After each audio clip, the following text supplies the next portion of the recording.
अस्सलाम वालेकुम नाज़रीन, आप देख रहे हैं HND न्यूज़। मैं हूँ आपके साथ आतिफा बलोच। नाजरीन, खबर शामिल करते हैं हारूनाबाद से।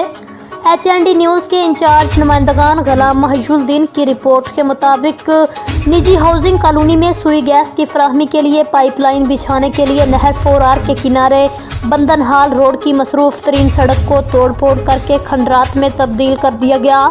ज़राए के मुताबिक पाइपलाइन बिछाने की मंजूरी में ये शर्त तस्लीम की गई थी कि पाइपलाइन के लिए मेटल सड़क नहीं तोड़ी जाएगी, पाइपलाइन सिर्फ किनारे के नापुख्ता हिस्सा को तोड़ फोड़ करके बिछाई जाएगी।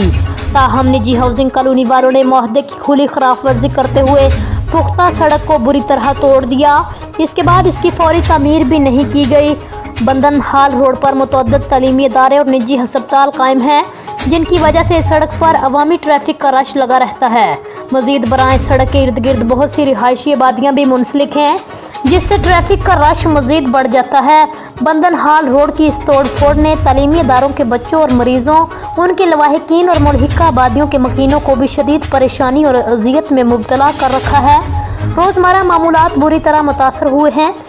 शहरियों मोहम्मद अकरम, मोहम्मद जाफ़र, कलीमुल्लाह, शाहिद नज़ीर, मोहम्मद इरफान, खालिद हुसैन, मोहम्मद तारक, शबीर अहमद, असदुल्ला, मोहम्मद सईद, इशफाक हुसैन और दीगर ने अवामी नोयत के इस मसले का नोटिस लेते हुए मुतलका हुकाम से फौरी एक्शन और सड़क की तमीर का मुतालिबा कर दिया। दूसरी जानिब सब इंजीनियर TMA हारूनाबाद मोहम्मद साजिद का कहना है कि निजी हाउसिंग कॉलोनी के मालकान पाइपलाइन डालने के लिए अखाड़ी गए सड़क की तमीर करें। इस हवाला से इन्होंने तहरीरी तौर पर TMA को लिख कर दिया हुआ है। अब तक के लिए इतना ही। मज़ीद खबरों के लिए आप देखते रहिए HND न्यूज़।